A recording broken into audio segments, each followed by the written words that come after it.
विष्णु, मेरे पास आओ बेटा। जी बाबूजी, मैं यहीं पर हूँ आपके पास। एक दिन तो सबको जाना है, मेरा भी वक्त आ गया है। लक्ष्मी, तुम भी मेरे पास आकर बैठो बेटी। अब सुंदर कहाँ है? भैया रास्ते में है बाबूजी, बस पहुँचते ही होंगे। वो भी आ जाता तो ठीक रहता। तुम सबको एक जरूरी बात बतानी थी, कहीं उसके आने से पहले मेरे प्राण न निकल जाएं। ऐसा न कहिए पिताजी, आपको कुछ नहीं होगा। भैया भाभी बस आते ही होंगे। आएंगे, जरूर आएंगे वो, पर मेरे चले जाने के बाद और आते ही अपना हिस्सा मांगेंगे। अच्छे से जानता हूँ उन दोनों को। तुम दोनों बहुत भोले हो और वो दोनों एक नंबर के चालाक। खैर, अब जो मैं बताने जा रहा हूँ उसे ध्यान से सुनो। मैंने इस तरह बंसीलाल स्वर्ग सिधार गए और उनकी बात अधूरी ही रह गई। विष्णु और लक्ष्मी फूट फूट कर रोने लगे। बंसीलाल के दो बेटे थे। बड़े बेटे का नाम सुंदर और उसकी पत्नी मालती थी, जबकि विष्णु उनका छोटा बेटा था और उसकी पत्नी लक्ष्मी थी। बंसीलाल हमेशा से विष्णु के घर पर ही रहते थे। विष्णु और लक्ष्मी उनकी खूब सेवा करते थे, जबकि सुंदर और मालती को तो हमेशा से बस बंसीलाल की जमीन जायदाद से ही मतलब था। जैसा कि बंसीलाल ने कहा था, उनकी मौत के बाद सुंदर और मालती वहाँ पहुँचे। विष्णु, पिताजी चल बसे क्या? जी भैया, हम अनाथ हो गए भैया। बाबूजी नहीं रहे। अब कोई बात नहीं, हिम्मत रख भाई। अच्छा ये बता, पिताजी ने जाते हुए कुछ कहा क्या? अब नहीं तो मतलब अरे वही अपनी जमीन या खेत के बारे में कुछ? नहीं भैया, इस बारे में तो कुछ नहीं कहा। हाँ तो ठीक है ना, आप दो ही भाई तो हो, आधी आधी बांट लो जमीन। भाभी, अभी पिताजी का देहांत हुआ है, ये सब बातें बाद में भी तो हो सकती है। हाँ, तो मैं कौन सा बिल्कुल अभी कागज पत्तर मांग रही हूँ। सुंदर और मालती एक नंबर के लालची थे। सुंदर बहुत पहले ही पैसे कमाने के चक्कर में शहर चला गया था और शहर में रहकर उसने अच्छा खासा पैसा भी कमा लिया था, जबकि विष्णु सिर्फ इसलिए गांव में रहा ताकि वो अपने पिता की देखभाल कर सके और खेती बाड़ी संभाल सके। इस तरह से सुंदर के मुकाबले विष्णु हमेशा से ही गरीब ही रहा। लेकिन इस बात का ना तो विष्णु को कोई अफसोस था और ना ही उसकी पत्नी लक्ष्मी को। दोनों ने मिलकर बंसीलाल का बहुत अच्छे से ख्याल रखा और उन्हें कभी कोई कमी नहीं होने दी। जबकि अमीर होने के बावजूद सुंदर और उसकी पत्नी मालती एक नंबर के कंजूस और लालची थे। उन्होंने जीते जी तो कभी बंसीलाल की सुध नहीं ली, लेकिन अब उनके देहांत के बाद अपना हिस्सा मांगने जरूर पहुंच गए थे। विष्णु, अब तो सारे काम निपट गए हैं और मेरी छुट्टी भी खत्म होने वाली है। तो अब जरा बंटवारा कर लेते हैं। भैया, बंटवारा करना जरूरी है क्या? और नहीं तो क्या विष्णु भैया, आप तो रहते हो गांव में, अपनी जमीन की देखरेख कर ही लोगे। पर हम शहर से कहाँ आते रहेंगे बार बार? इतना टाइम थोड़ी ही होता है हमारे पास। अब बंटवारा हो जाए तो हम अपने हिस्से की जमीन बेचकर निश्चिंत हो जाए और फिर चले जाए वापस। भाभी, तो क्या गाँव से कोई नाता नहीं रखोगी अब यहाँ गांव में है ही क्या लक्ष्मी? पहले पिताजी थे तो फिर भी आना जाना हो जाता था, अब क्या ही करना है यहाँ आकर? मालती और सुंदर ने जिद ठान ली थी कि बंटवारा तो होकर रहेगा और फिर बंटवारे से ठीक एक दिन पहले। सुनो जी। हाँ बताओ। मेरे पास एक कमाल का आइडिया है। अगर हम कुछ ऐसा करें कि विष्णु अपनी जमीन भी हमें बेच दे तो कैसा रहेगा? और वो अपने हिस्से की जमीन हमें क्यों बेचेगा? और हम क्या करेंगे इतनी सारी जमीन का भाई? हम क्या करेंगे मतलब? अरे सारी जमीन बेच बाच कर शहर में बढ़िया घर और चमचमाती गाड़ी लेंगे और क्या। पर ऐसा होगा कैसे भाई? मालती ने सुंदर को अपने दिमाग की सारी खुराफात बता दी। फिर अगले दिन सुंदर सुबह विष्णु से बोला, विष्णु क्या कर रहे हो? खेत जा रहा हूँ भैया, बीज बोने हैं। अच्छा, तो तुम मेरे साथ तहसील नहीं चलोगे क्या? तहसील? वहाँ क्यों जाना है भैया? अरे वो पिताजी का मृत्यु प्रमाण पत्र लेकर जमीन अपने नाम ट्रांसफर करवानी पड़ेगी ना। ओहो, भैया आप ही देख लो ना ये सब। मुझे वैसे इन सब के बारे में क्या पता। चलो ठीक है, मैं अपने हिसाब से देख लूंगा। भोला भाला विष्णु सुंदर पर बहुत भरोसा करता था। आखिर दोनों सगे भाई थे। उधर मालती और सुंदर तो यही चाहते थे कि विष्णु उनके साथ ना जाए। मालती और विष्णु उस दिन तहसील के बहाने सारा दिन घूमते रहे और फिर शाम को अपने प्लान के मुताबिक वो घर में दाखिल हुए। अरे भैया भाभी, आ गए आप लोग? थक गए होंगे ना, पूरा दिन लग गया आज तो। अरे पूछो मत, पूरा दिन धूप में परेशान हो गए। और हासिल क्या हुआ? ढेला। ढेला ही मिलेगा ना।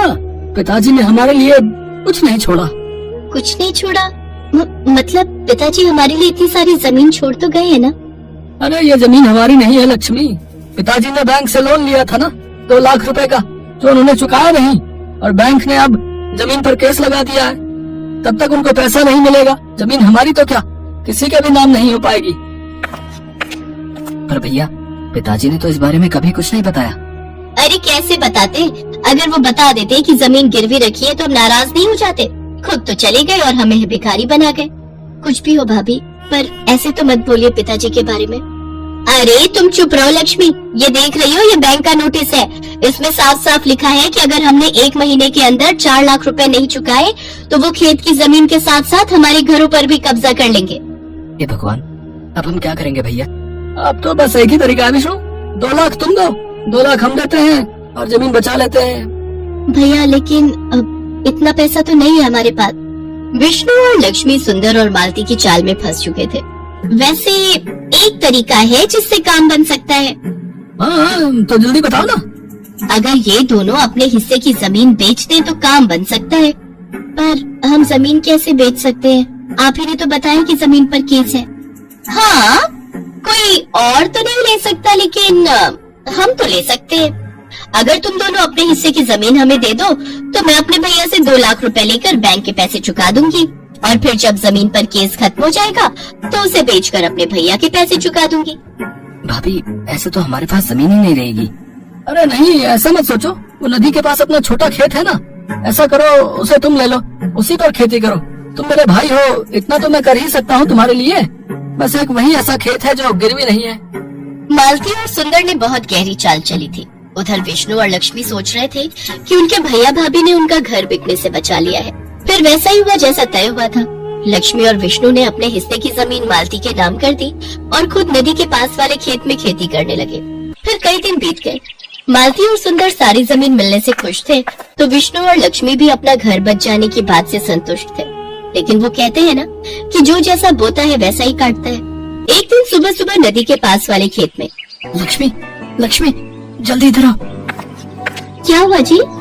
ये देखो, खेत में जुताई करते हुए मुझे क्या मिला? जुताई में विष्णु को एक लोहे का बक्सा मिला था जिसमें ढेर सारे सोने के सिक्के भरे हुए थे। तो वहीं दूसरी तरफ ठीक उसी वक्त शहर में मालती के घर की घंटी बजी। ये घर सुंदर का है? जी हाँ, आप कौन? हम लक्ष्मी सागर बैंक से आए हैं। आपके पिता बंसीलाल ने 4 लाख रुपए का लोन लिया था हमसे, और उन्होंने उसके सिर्फ 3-4 किश्तें ही चुकाई हैं। हम गांव में आपकी खेती की सारी जमीन अपने कब्जे में ले चुके हैं और उसकी नीलामी करेंगे। अगर आप चाहते हैं कि हम ऐसा ना करें तो आपको सूद समेत कुल 9 लाख रुपए भरने पड़ेंगे, वो भी 3 महीनों के अंदर। सुंदर आए तो उन्हें ये बात बता देना। मालती को समझ नहीं आ रहा था कि आखिर ये सब क्या हुआ और कैसे हो गया, लेकिन सच तो यही था कि अब जाकर हुआ था असल मायने में बंटवारा। जिसने जो बोया था वही उसे मिल रहा था।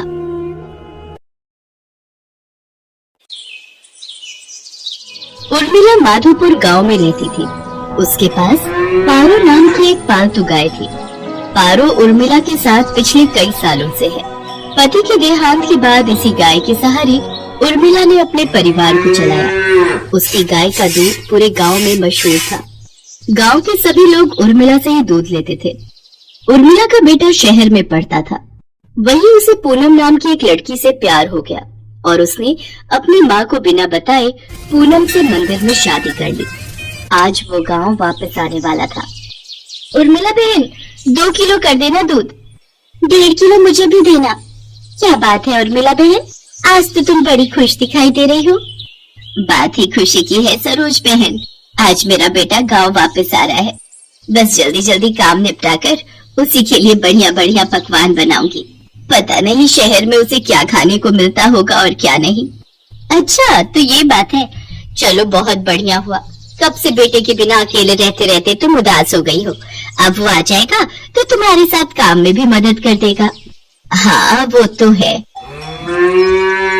अरे आ रही हूँ पारो, तू क्यों आवाज लगा रही है? मैं जानती हूँ तू भी सूरज का नाम सुनकर बहुत खुश हो रही है। रुक, मैं अभी तुझे चारा डालती हूँ, फिर तो सूरज ही तुझे खिलाएगा। उर्मिला की गाय पारो अपनी आवाज में उससे बातें कर रही थी, मानो वो भी सूरज के आने की खुशी मना रही हो। शाम के समय सूरज आ जाता है, पर अपने बेटे के साथ बहू को देखकर उर्मिला को बहुत बुरा लगता है। माँ तुम नाराज मत हो, सब कुछ बहुत जल्दबाजी में हुआ। पूनम के पिताजी की तबीयत ठीक नहीं थी और वो चाहते थे कि हम ये शादी जल्दी से जल्दी कर लें, इसलिए मैं आपको बता ही नहीं पाया, पर अब मैं आपके साथ ही रहूंगा, आप चिंता मत करो।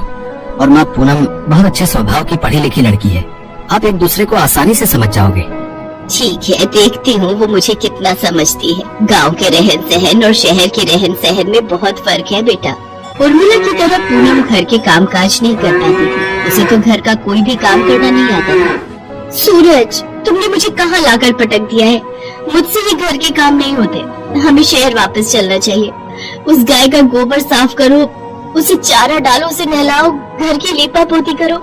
ये सब करके तो बदबू के मारे मेरा बुरा हाल हो रहा है। ऊपर से तुम्हारी माँ को माजी का नाटक करते हुए लहसुन प्याज ही काटती रह जाओ। कैसी बातें कर रही हो पूनम, यहाँ पर सारा कामकाज बना हुआ है। मैं तो यहाँ पर बढ़िया सी डेयरी खोलने की सोच रहा हूँ। दूध, घी, पनीर, दही और कुछ खास मिठाइयों की बहुत ही बढ़िया डेयरी खुल जाएगी। हमारी अच्छी खासी कमाई हो जाएगी। शहर में घर का किराया, खर्चा पानी कितना ज्यादा है, वहाँ पर मुझे काम सेट करने में ही सालों गुजर जाएंगे। और जहाँ पर मेरा अपना खुद का घर का काम है, हम शहर में क्या करेंगे? तुम्हें पता भी है, हमारी गाय का दूध पूरे गांव में मशहूर है। सोचो हम कितना कमा लेंगे, और फिर हमारे यहाँ रहने से माँ को भी सहारा रहेगा। वो बेचारी अकेले काम नहीं संभाल पाती है। अच्छा तुम काम करो, मैं थोड़ी देर बाजार होकर आता हूँ। कह तो सूरज ठीक ही रहे, शहर में काम करने के लिए पैसों की भी जरूरत होगी। यहाँ पर तो अपना मकान, अपना काम है, और फिर हमें तो पैसे कमाने से मतलब है। कुछ सालों में अच्छे पैसे कमा लिए तो बाद में शहर जाकर बस जाएंगे। पर मुझे किसी भी तरह से सासू माँ से अलग होना है, ताकि उस गाय पर मेरा कब्जा हो जाए। पता नहीं, माँ जी तो बहुत चालाक है, कितने पैसे अपने अंदर करके बैठी होंगी। पूनम को पता था कि सूरज गांव में ही काम बढ़ाने वाला है, इसलिए वो अलग होने के रास्ते ढूंढने लगी। सूरज, सुबह से काम कर करके मैं थक गई हूँ। मेरे आने के बाद माँ जी ने घर के सारे काम मेरे ही जिम्मे डाल दिए हैं। गाय को नहलाना, धुलाना, गोबर साफ करना, चारा डालना, सारी देखभाल तो मैं करती हूँ। और दूध बेचने के टाइम पर माँ जी गल्ला लेकर तखत पर खुद बैठ जाती हैं। ऐसे थोड़ी होता है, मैं अब और बर्दाश्त नहीं कर सकती। जब मैं इतना काम कर रही हूँ तो फिर मैं अलग ही रहूंगी। मुझे माँ जी के साथ नहीं रहना। और हाँ, उस गाय पर मेरा हक है, मुझे तो बस बंटवारा चाहिए, गाय का बंटवारा। पूनम इतनी जोर जोर से चिल्लाकर ये बात कह रही थी कि उसकी बात उर्मिला के साथ साथ पड़ोसियों ने भी सुन ली और सब वहाँ आ गए। बहू, बंटवारा, वो भी मेरी पारो का? मेरे जीते जी ऐसा कभी नहीं होगा। और तुम जानती ही क्या हो पारो के बारे में? उसे मैंने बहुत प्यार से पाला है, उसकी देखभाल की है। तुम मेरी पारो को एक दिन भी रख कर तो दिखाओ, वो तुम्हारे साथ एक दिन भी नहीं रहेगी। हाँ, इस गाय की देखभाल मैं कर लूंगी, आप उसकी चिंता मत करो। पर एक शर्त है, आप बीच में दखलंदाजी नहीं करोगी। मैं जैसी मर्जी गाय की देखभाल करूं, आप उससे दूर रहोगी। सूरज, अगर आज बंटवारा नहीं हुआ तो मैं तुम्हें छोड़कर शहर चली जाऊंगी। माँ, अगर पूनम चाहती है तो आप उसे गाय दे क्यों नहीं देती? उसे एक बार कोशिश करने तो दो। कहीं ऐसा ना हो आप दोनों के झगड़े में मेरी शादीशुदा जिंदगी खराब हो जाए। सूरज बेटा, एक माँ कभी नहीं चाहती कि उसके बच्चों का घर खराब हो। अगर बहू की यही इच्छा है तो आज से मैं अपनी पारो बहू के हवाले करती हूँ। उर्मिला बहन, इतने सालों से हम देख रहे हैं पारो को तुमने बहुत लाड प्यार से पाला है। कहीं ऐसा ना हो बंटवारे के चक्कर में एक निर्दोष जानवर परेशान हो जाए। सब गांव वाले भी क्या समझाते। पूनम तो बंटवारे की जिद पर अड़ गई थी और ऐसा ही हुआ। गाय अब पूरी तरह से पूनम के हवाले थी। सूरज गांव में डेयरी खोलने की व्यवस्था के काम से शहर चला जाता है। पूनम तो आलसी थी, उसने गाय के प्रति लापरवाही दिखाना शुरू कर दिया।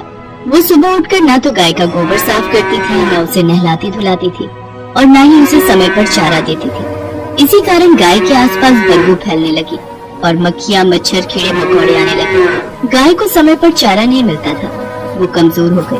पूनम सारा दिन सोती रहती और खाती पीती रहती। गाय ने दूध देना भी बंद कर दिया। एक दिन गाय बेहोश होकर जमीन पर गिर गई। ये देखकर पूनम घबरा गई। सूरज उसी समय शहर से आया और वो भी घबरा गया। उसने उर्मिला को आवाज लगाई। उर्मिला दौड़ती हुई अपनी पारो के पास आई और बिलख बिलख कर रोने लगती है। पारो, पारो उठ, देख देख, मैं तुझे आवाज लगा रही हूँ। पूनम, पारो की देखभाल की जिम्मेदारी तुमने ली थी ना, फिर उसका ये हाल कैसे हो गया? मुझे माफ कर दो सूरज, गलती मेरी ही है। मेरे कारण पारो आज इस हालत में है। मैं सचमुच माँ जी की तरह पारो की देखभाल नहीं कर सकी। माँ जी मुझे माफ कर दीजिए। उर्मिला दौड़कर चारे के पास जाती है और चारे को उठाकर पारो के आगे रखती है। पारो को उर्मिला के स्पर्श का एहसास होता है। वो थोड़ा सा हिलती है। ये देखकर सब खुश हो जाते हैं। उर्मिला अपने हाथों से पारो को चारा खिलाती है। पारो खुशी खुशी ढेर सारा चारा खा लेती है, मानो वो कब से उर्मिला के हाथों से ही चारा खाना चाह रही थी। पूनम को अपनी गलती का एहसास हो जाता है और वो उर्मिला से माफी मांगती है। कुछ दिनों में पारो फिर से ठीक हो जाती है। अब सूरज ने भी गांव में एक बड़ी डेयरी खोल ली थी। धीरे धीरे सब कुछ ठीक हो जाता है और दोनों सास बहू मिलकर पारो की देखभाल करने लगती है। पारो भी अब बहुत खुश थी।